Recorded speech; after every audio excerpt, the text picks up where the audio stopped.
आज हम पढ़ेंगे निर्देशांक ज्यामिति। क्या पढ़ेंगे? निर्देशांक ज्यामिति 7th चैप्टर। ठीक है,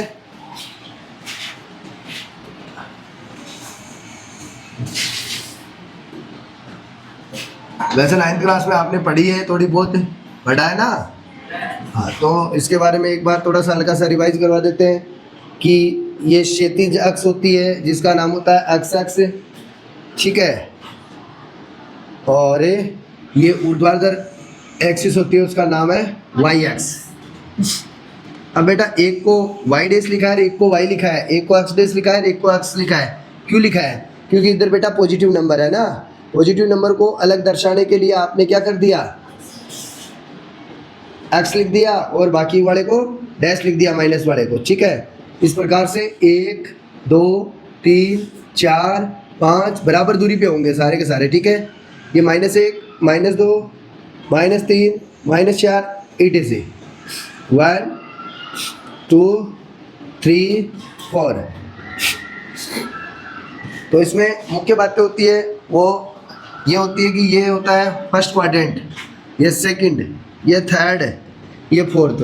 मीन्स चतुर्थांश बोलते हैं इसको, प्रथम चतुर्थांश, द्वितीय, तृतीय, चतुर्थ। ठीक है, इसके अंदर बेटा दोनों के दोनों एक्स और वाई का मान क्या होगा? पॉजिटिव होगा। ठीक है, इसमें एक्स नेगेटिव होगा और वाई पॉजिटिव होगा। इसमें दोनों नेगेटिव होंगे। ठीक है, इसमें एक्स पॉजिटिव होगा और वाई नेगेटिव होगा। ठीक है, ये चीज़ें तो पता ही है आपको। अब एक्स अक्ष पर मौजूद कोई भी बिंदु होता है, एक्स अक्ष ये नहीं, इस पे कोई भी बिंदु मौजूद है। ठीक है, तो बेटा कोई भी बिंदु मौजूद है ना, तो उसकी वैल्यू तो हो जाएगी एक्स के अकॉर्डिंग, एक्स के मान के अकॉर्डिंग, और वाई की क्या हो जाएगी? 0। तो ये एक्स अक्ष का बिंदु है ना, एक्स अक्ष पर स्थित बिंदु के निर्देशांक। ठीक है, मेन मुख्य चीज है इसमें मैं आपको लिखा देता हूं। ठीक है, जैसे किसी बिंदु के निर्देशांक है, किसी बिंदु के निर्देशांक है 4 6। ये बिंदु है आपका 4 6, इसका नाम है बिंदु ए। ठीक है, तो यहाँ सबसे पहले आपको तो भुज कोटि में आपको डिफरेंस पता होना चाहिए। भुज, भुज क्या होता है? कोटि क्या होती है? कोटि ये थोड़ी होती है, कोटि ऐसे लिखा जाता है। तो अक्ष का मान वो होता है आपका भुज, और ये होता है वाई का मान। और दूरी के रूप में लिखो तो वाई अक्ष से दूरी, उसको क्या बोलेंगे? भुज बोलेंगे। और एक्स अक्ष से दूरी है, उसको क्या बोलेंगे?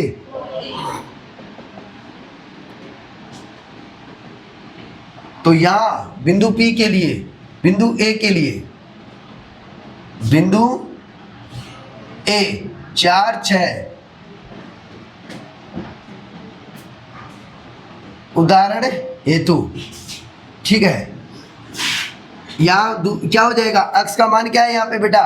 4, और y का मान क्या है? 6। ठीक है, तो ये मान हो गया, यही मान है। ये मान देखो, अक्ष का मान क्या है? 4, इधर आना पड़ा 4, इधर जाना पड़ा 6। तो ये 4 क्या है? ये 4 है बेटा, अक्ष का मान कह दो। अक्ष का मान कैसे है? 1 2 3 4 ऐसे ही है। तो ये आप कहाँ से काउंट कर रहे हो? वाई अक्ष से गिर रहे हो ना, 0 यहीं पे है वाई अक्ष पर, तो वाई इधर जाओगे 1, तो वाई अक्ष से दूरी बढ़ गई आपकी 1 2 3 4। तो वाई अक्ष से दूरी कितनी हुई भैया? 4। तो ये वाई अक्ष से दूरी क्या हो जाएगी? 4, और अक्ष का मान क्या हो जाएगा? 4। ठीक है, अब आप y का मान देखो। y का मान देखने के लिए y अक्ष की तरफ जाना पड़ेगा अपने को, कि भाई y है तो y ऊपर चलते हैं। 6 के सीध में है, ये 6 के सीध में है, तो y अक्ष यहाँ पे 6, y अक्ष पर बिंदु 6 के सीध में वो बिंदु आपको दिया हुआ है, तो y का मान हो जाएगा यहाँ पे 6। लेकिन x अक्ष से दूरी की बात पूछे तो x अक्ष से दूरी कितनी है इसकी? 1 2 3 4 5 6। यहाँ से चल रहा है ना, तो इससे दूर होता जा रहा है ये बिंदु। देखो 1 2 3 4 5 6, तो कितना दूर हुआ यहाँ से? 6। तो y अक्ष से कितनी दूरी हो गई इस बिंदु की? 6। ठीक है, उसके बाद में आपको मूल बिंदु, मूल बिंदु के निर्देशांक, मूल बिंदु के निर्देशांक क्या होते हैं? 0 0। मूल बिंदु को O बोलते हैं और 0 0। ठीक है, कोऑर्डिनेट ऑफ ओरिजिन पॉइंट, जो मूल बिंदु होता है ना उसके निर्देशांक होता है 0 0, x भी 0 और y भी 0, यह होता है मूल बिंदु। तो ना तो x की तरफ बढ़ा हुआ रहता है ना ही y की तरफ बढ़ा हुआ रहता है, यहीं पे रहता है, तो इसका मान हो गया 0 0, x भी 0 और y भी 0, ठीक है। अब उसके बाद में x पर स्थिति आएगी बेटा, क्वेश्चन में आएगा, ऐसा काम में आएगा, ये x पर स्थित बिंदु के निर्देशांक। भैया x पर उस पर मौजूद बिंदु के निर्देशांक, इस पे कोई भी बिंदु होगा तो x का मान तो जिंदा ही रहेगा ना उसके लिए। ये 3 पे है, यहाँ है मान लो भी बिंदु, तो x का मान तो सदा उसका 3 रहेगा।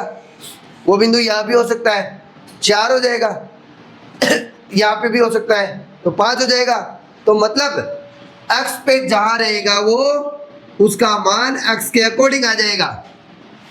x पर मौजूद है ना, लेकिन y का मान क्या रहेगा हमेशा, ये बिंदु है चाहिए तो y का मान तो 0 ही है।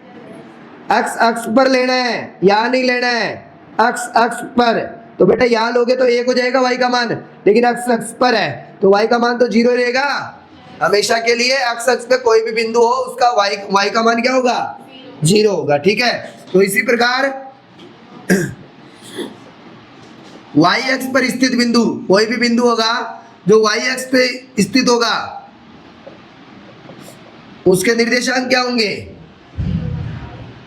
तो उसके लिए y, ये x क्या हो जाएगा, 0 हो जाएगा आपकी बार, और y का मान इनमें से कोई सा भी आप लिख सकते हो जहां बिंदु आपको दे रखा है, ठीक है।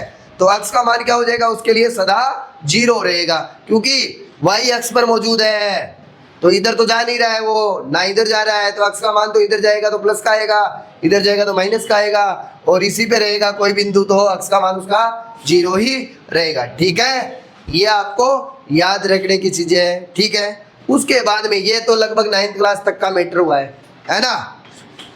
अब आपके जैसे कोई बिंदु है ये 6 4, ठीक है, और एक बिंदु है आपका 2 3, ओके, 2 3 है कि नहीं है, ठीक है। अब आपको क्या करना है, इनके मध्य दूरी ज्ञात करनी है। ये बिंदु B है, ये बिंदु B जिसका निर्देशांक क्या हो गया, 2 3, ठीक है।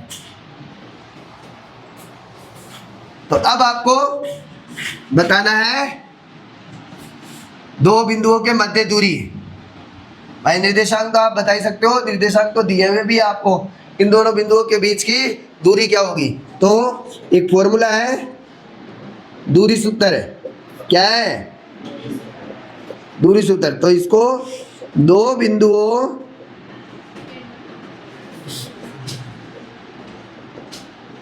के मध्य दूरी क्या हो जाएगी, दो बिंदु कौन है, ए बी के मध्य दूरी होगी रूट x2 माइनस x1 का whole square plus y2 minus y1 का होल स्क्वायर। सर ये क्या है, समझे नहीं हम। तो बेटा ये कहाँ से उत्पन्न हुआ है, इसके लिए अपन देखेंगे कि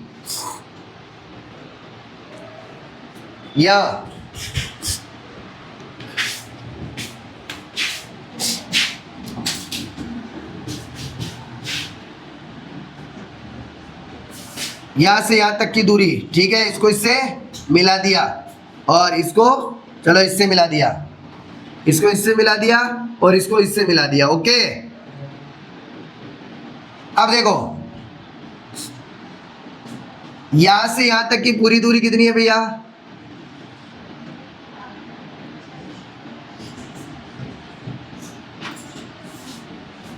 ये वाली हो गई पूरी दूरी, और इसको इससे मिला दिया,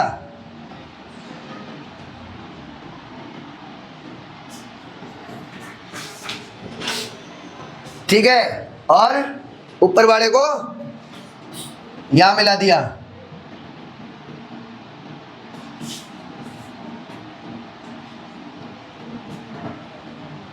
या नीचे देख लो, चलो यहीं तक यहां देख लो,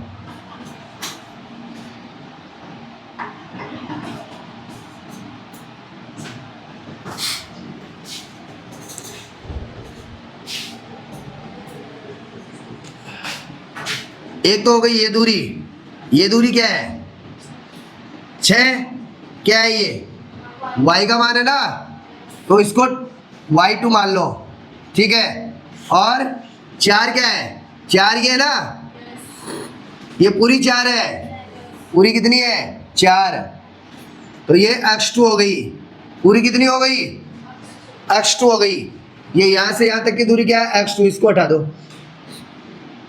और ये वाली दूरी कितनी है, ये वाली, भाई ये बिंदु आया ना, तो ये दूरी कितनी हो गई x1 हो गई इसके अकॉर्डिंग। और ये 3 है ना, वो ऐसे खड़ा है, अरे ऐसे खड़ा है y का मान, तो ये बिंदु कैसे आया कि इधर से 2 पे और इधर से 3 पे, तो ये क्या हो जाएगी ये दूरी, ये आपकी y1 हो जाएगी, ठीक है, y1 हो जाएगी। और इस बिंदु का नाम दे देंगे C। तो अब हमें AB की दूरी ज्ञात करनी है। तो ये पहले ये देखो आप वहां पे समकोण त्रिभुज बनाया कि नहीं बनाया, समकोण त्रिभुज ABC में, भैया ये क्या बना, समकोण त्रिभुज बना कि नहीं बना।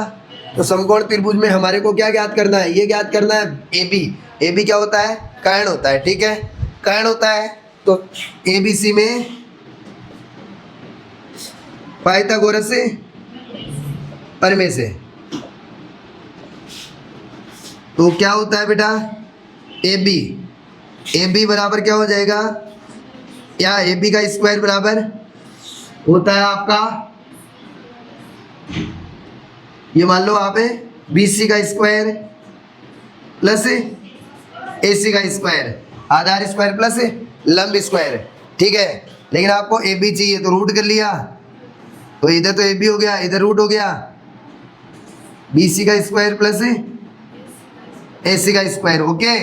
अब देखो BC क्या चीज है, BC तो है ये दूरी, लेकिन ये दूरी आएगी कैसे, इस पूरे से, पूरा कौन है x2, इसमें से ये हटा दो x1, ठीक है, ये x1 है हटा दो,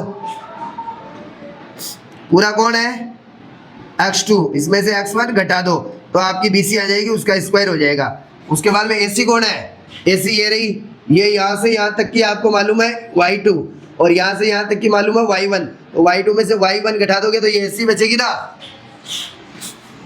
तो y2 माइनस y1 का होल स्क्वायर, यही आपका दूरी सूत्र बन के आया है, ठीक है। इस प्रकार से ये दूरी सूत्र होता है, इस प्रकार से बना है, और इसमें मान रख के अपन इन दो बिंदुओं के मध्य दूरी ज्ञात कर सकते हैं, ठीक है। और एग्जाम्पल अपन यहाँ पे इसकी दूरी भी आपको बता देंगे कि AB बराबर क्या होगा, AB बराबर होगा √6 माइनस, सॉरी ये x1 का x2 कराओ, x2 कितना है 4 माइनस 2 का स्क्वायर प्लस 6 माइनस 3 का स्क्वायर, तो ये हो जाएगा आपका 2 का स्क्वायर प्लस ये 3 का स्क्वायर, तो ये 4 प्लस 9, तो ये हो जाएगा √13। तो AB बराबर कितनी हो जाएगी, √13 यूनिट की AB हो जाएगी। ये कितने की है, √13 यूनिट की।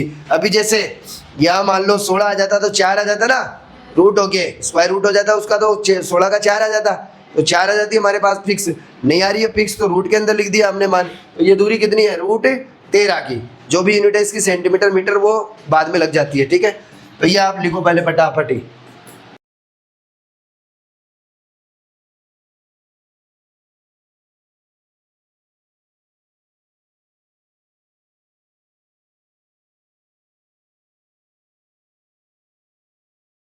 ये मूल बिंदु है 0 0, मूल बिंदु है ना, तो इस बिंदु से आपको किसी भी बिंदु की दूरी निकालनी है, जैसे इसकी निकालनी है, मूल बिंदु से निकालनी है ना, तो आपका क्या होता है, यहाँ आपका होता है ना x2 माइनस x1 का whole square plus y2 minus y1 का, ऐसे ही होता है।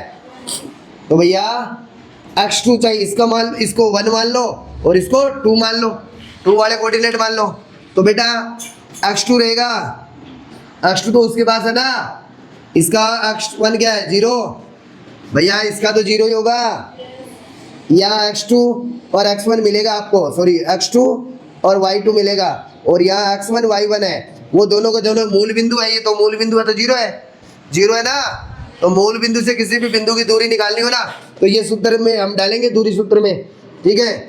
प्लस y2 कितना है, y2 तो है उसका जो भी है, और -0, तो ये स्क्वायर हो जाएगा। तो क्या बचेगा, x2 का स्क्वायर और y2 का स्क्वायर, ऐसे ही बचेगा। अब x2 और y2 क्या होता है भाई, जब एक बिंदु के तो 0 0 ही है, एक बिंदु के 0 0 ही है, तो अलग अलग करने की जरूरत ही क्या है, x का स्क्वायर प्लस y का स्क्वायर अपन लिख सकते हैं, ठीक है भाई। एक का तो x और y दोनों 0 है, जब हमने बांटा क्यों इनको, x1 और y1 क्यों बांटा है, x2 और y2 क्यों बांटा है, क्योंकि दो प्रकार के कोऑर्डिनेट थे, है ना, एक तो यहाँ थे एक वहाँ थे, लेकिन यहाँ वाला तो 0 है, तो उसको तो काउंट ही नहीं करना है ना, तो बचा एक बचा, उसको तो x लिखते हैं, और y है उसका y लिखते हैं। तो यहाँ पे x2 y2 की जगह अपन x लिख सकते हैं, y लिख सकते हैं, डायरेक्ट आप उनका स्क्वायर कर दो और जोड़ दो, अपने आप उनके बीच की दूरी आपको मिल जाएगी, ठीक है। अरे ये जैसे अभी है 3 4,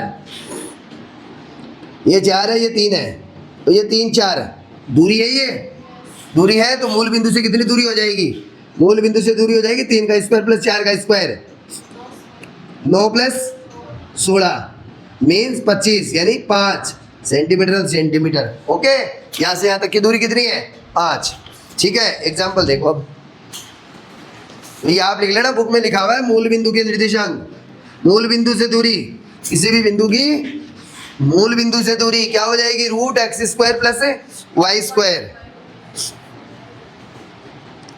क्या बिंदु 3 2 -2 3 और 2 3 एक त्रिभुज बनाते हैं, देखो बिंदु दे रखे हैं, क्या क्या नाम के बिंदु है, 3 2 -2 -3 और 2 3, क्या ये त्रिभुज बनाते हैं, ये 3 बिंदु है, कहाँ के बिंदु है, ये किसी कार्तीय तल में स्थित बिंदु है, ठीक है। तो ये त्रिभुज बनाते हैं क्या, ये आपको बताना है। तो माना बिंदु, माना 3 बिंदु ए बी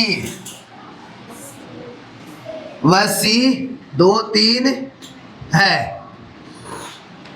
ठीक है, 2 3 हमारा 3 बिंदु ये व सी त्रिभुज के शीर्ष है, क्या है, शीर्ष है, शीर्ष मान लिया, त्रिभुज है हमारे हिसाब से। अब देखो ए बी, भाई ए बी क्या हो जाएगी, ए बी है ना, दो शीर्षों के मध्य दूरी, ए बी हो जाएगी भुजा,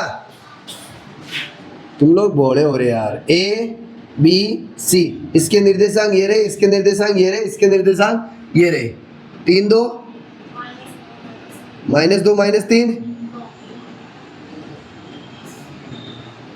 और इसके कितने हैं 2 3। बेटा इनके बीच की दूरी ज्ञात करना है, ए बी बोलेंगे इस दूरी को, तो निर्देशांक ये दिए हुए, तो यहां सबसे पहले लिखेंगे 2 बिंदुओं या दूरी सूत्र ला लो सीधा, दूरी सूत्र क्या है, रूट x2 - x1 का whole square plus y2 - y1 का होल स्क्वायर, यही होता है।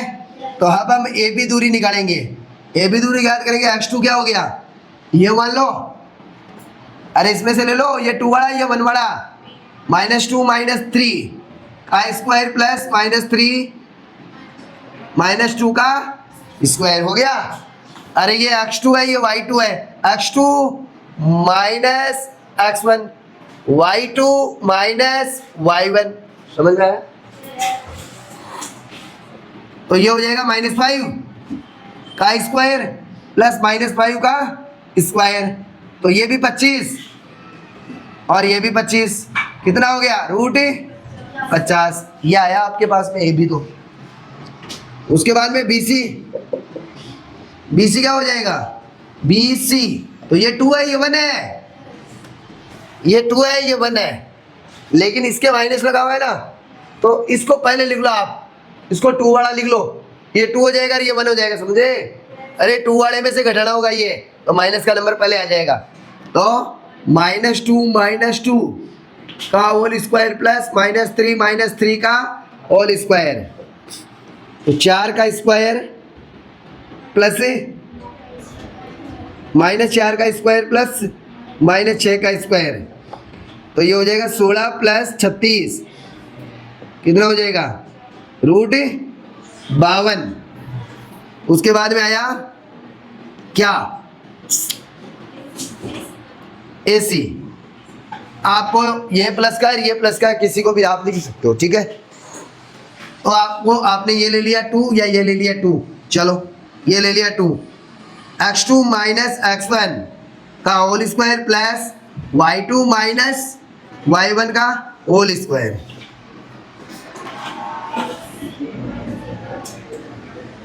क्या हो जाएगा, -1 का स्क्वायर प्लस 1 का स्क्वायर, 1 का स्क्वायर प्लस 1 ही कर दूँ ना डायरेक्ट, 1 प्लस 1 यानी √2। 1 ये आया, 1 भुजा ये आई, 1 भुजा ये आई। आपको क्या बोला है,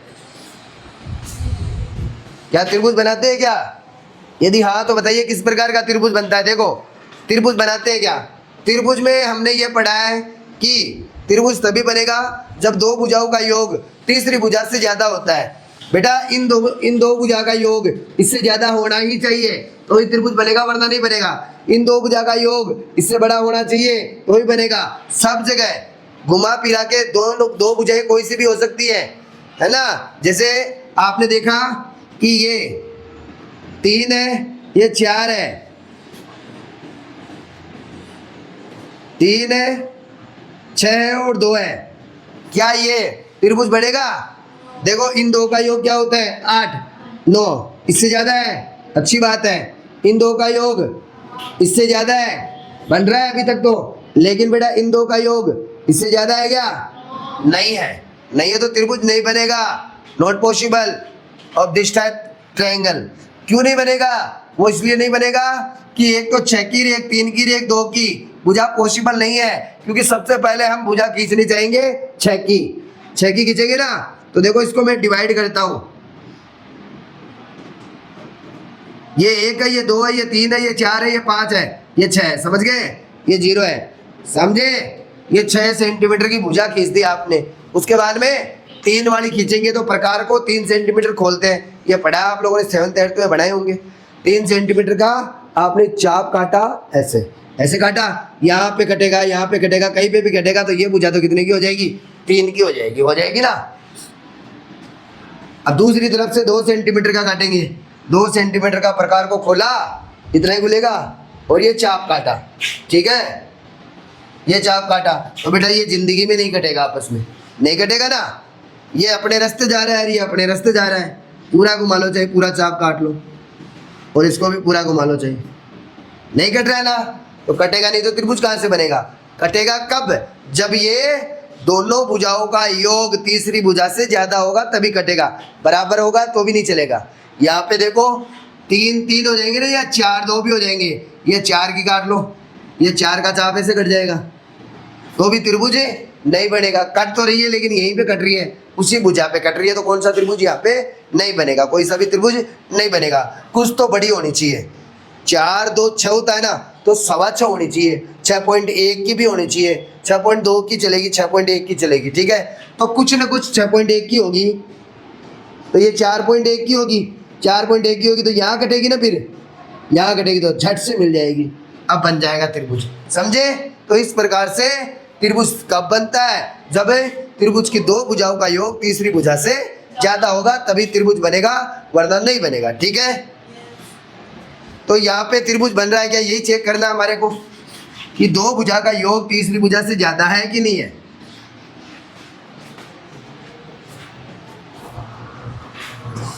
बेटा मान थोड़ी निकाले हुए इनके, निकाले हुए हैं?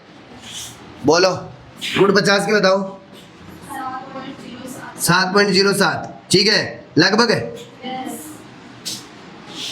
ये आपको स्क्वायर रूट करके निकाल लेना है। कितना है? 7.21। ये भी लगभग है। और इसका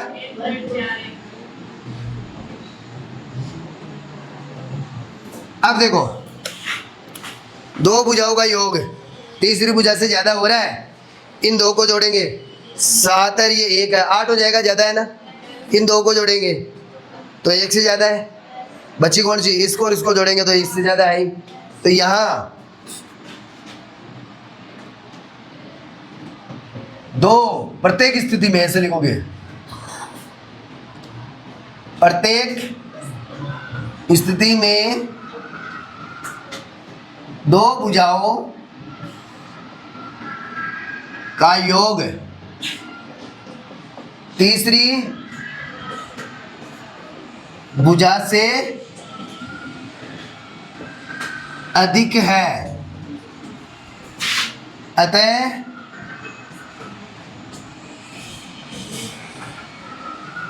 दी गई भुजाओं या बिंदुओं से त्रिभुज बनना संभव है। संभव है, ठीक है। किस प्रकार का त्रिभुज बनेगा ये बताना है ना। तो देखो, ये एक तो इतने की है, एक इतने की है, एक इतने की है। एक तो लिख देंगे विषमबाहु त्रिभुज, इनसे एक विषमबाहु त्रिभुज बनेगा तथा अब देखो 50 है और 52 है और 2 है, तो 2 और 50 जुड़ के 52 हो जाएगी ना। 2 और 50 52 होते हैं ना।